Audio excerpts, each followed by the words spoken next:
1 Glacier White Allroad, 1 Nagaro Blue Audi, 1 Glacier... Oh, mine's Ibis, not Glacier. Welcome back to another video. I'm Eli, Matt's outside, and Matt came bearing gifts because I was talking to him for a while about doing the white Alcantara seats in the S4, and he found a set very local to him that we're going to be installing in the car today, and then we'll do some other mods. I've gotten about half of them cleaned up so far. I have the black Alcantara interior in my car right now, which is actually super mint. So I don't know if I want to get rid of it, but we're going to try the white Alcantara and see what we think. Well, Matt's already taken speaker grills out. So I'm not going too crazy. I'm just using the Sonax, some microfibers, but the seat turned out great. Way better than dirty before. Matt's got the first door card in. The Panda on the inside. I mean, it doesn't quite match the white, but it looks sick. Especially when I overexpose it, it looks really nice. Really nice. Oh, here goes the carbon.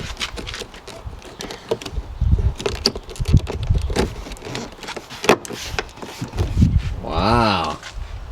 Got carbon and Panda. Alright, this is the driver's seat. It's still a little wet, but it's more uniformly dirty, and this is like wet to the touch still.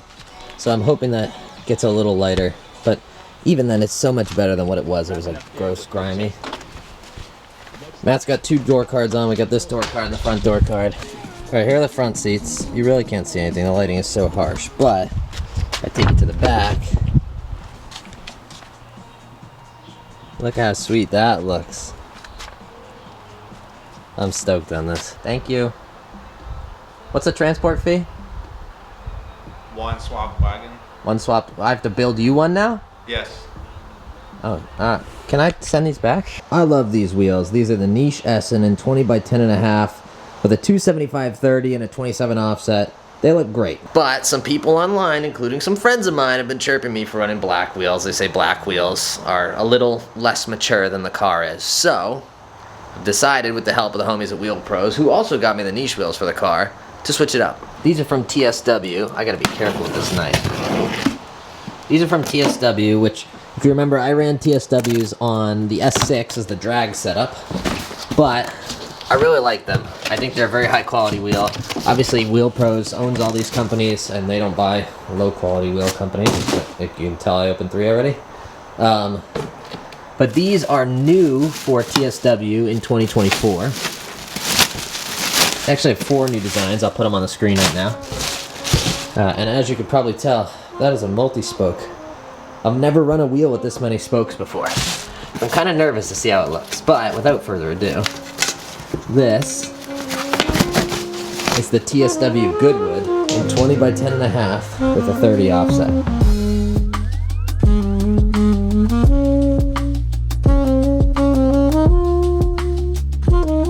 I'm really excited to be on silver wheels. I think silver wheels are going to look really nice on the Allroad. Now, we do give up a little bit of concavity on these compared to those, but I think it'll be all right. I think the silver, it'll be a nice switch up. It'll make the car look different for sure, and maybe a little less aggressive, but I think it will be cleaner. So here's the other 3 wheels with the center caps. They look really good with the center caps on them. I almost ran the TSW Bathurst instead, but Scott pointed me this way, and I really don't think he steered me wrong. I mean, they still have depth to them, don't get me wrong. It's not like they're not concave, but the niche wheels that I have are definitely more concave. That's nice, though. Alright, see, this is the other problem with black wheels. You can't even film them. But I got the man himself here. Tires on demand. I don't even have to leave the house. There you go. Stay home. Look, Corey's... Oh, hang on. We're not exposed at all. So Corey's got the touchless tire... We're going to get a van tour in a second. We got the touchless tire machine. No tire irons, no scratches, no nothing. We got the balancer in here. Corey, how many tire irons are we using? Today, luckily for you, none. We're not touching it with any hands.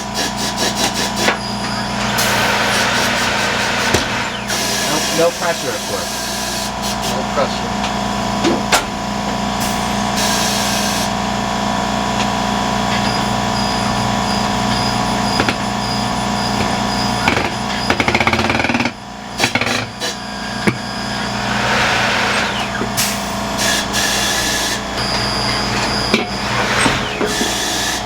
And that's why we get touchless tire machines. If you're tire guy doesn't have a touchless tire machine, you should probably call Corey. That's right. Or if you care about your wheels, call me. Call Corey anyway, yeah. Talk to me about the tape, Corey. Yeah, so we're going to tape these wheels up. And what that's going to do is it's going to prevent any types of scratches when we're putting the new or the older tire on. Because sometimes the tire picks up little rocks here and there. So we got all this gunk in here that basically Corey's protecting the new wheel from. And this tape is not expensive, so again, if your tire guy's not using it, you should ask them why they're not taping the wheel. Yeah, it's fairly cheap. It's actually pretty cheap, to be honest. No tire irons.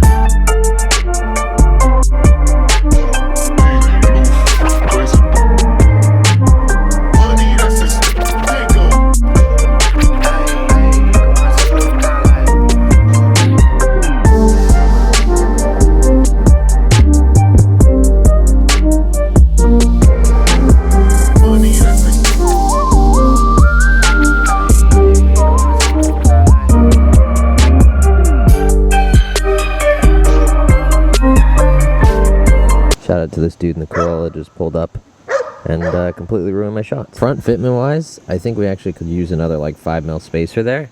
But I told Corey I'm going to leave it for now. You see the tires like just tucked in just a little bit?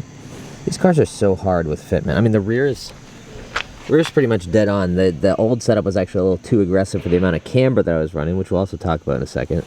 But man, this is where it's at. Silver wheels. This thing looks so classy. So the real challenge that you run into in these cars, and I'm sure you guys have dealt with it if you have a B8 or B8.5 and you've done aftermarket wheels, is the front's offset is just slightly different from the rear. The fronts on these cars require just a little bit more wheel offset than the rears do, which is usually the opposite. Usually I feel like the fronts rub and the rears don't. But the rears on these cars, especially when you kind of get rid of some of the camber that happens when you lower the car, like I'm at minus 1.6 on this car. On my old S4, I think I ran minus 2.8. And that was still rubbing just a little bit, but these cars rub in the rear before they rub in the front. So if you're buying a set of wheels that isn't completely custom built, you obviously have to buy the same offset front and rear. There's not really anybody that makes a 5mm difference between the fronts and the rears.